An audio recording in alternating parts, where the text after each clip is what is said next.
Hey, Grace Quotes. One of the questions that comes up so often amongst people in the church, and even my children at times have asked this, is how can I know if I'm truly saved? Jesus made it very clear that not everyone who prays a prayer or attends church is saved and is going to heaven, is on the small road that leads to life.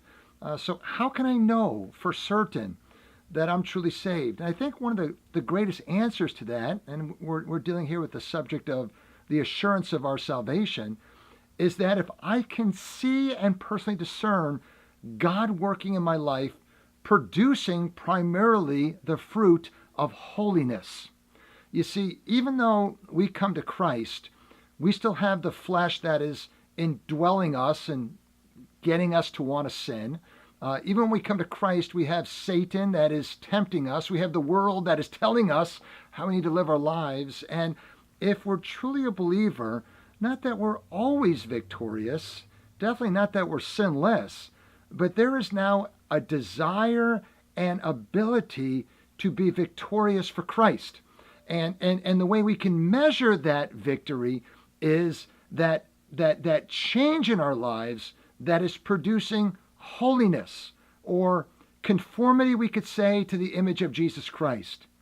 One of the greatest reasons I can know that I'm saved is because I can see God making me more like his son.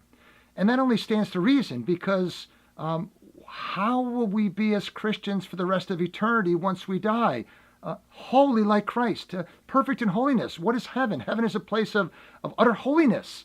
No sin will ever be present in heaven. So if I'm on the way to heaven, and if I say I really desire to go to heaven, it's only natural that I will desire to be holy and God will be preparing me for my eternal home.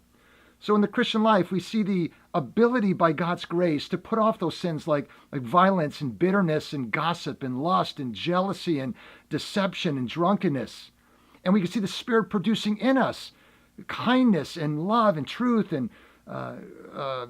generosity and gentleness and patience and righteousness, putting off those things that emulate the character of Satan and putting on those attributes that emulate the character of our Savior.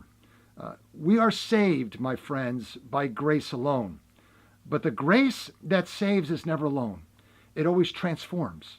It always results in our lives progressively becoming more like Jesus Christ.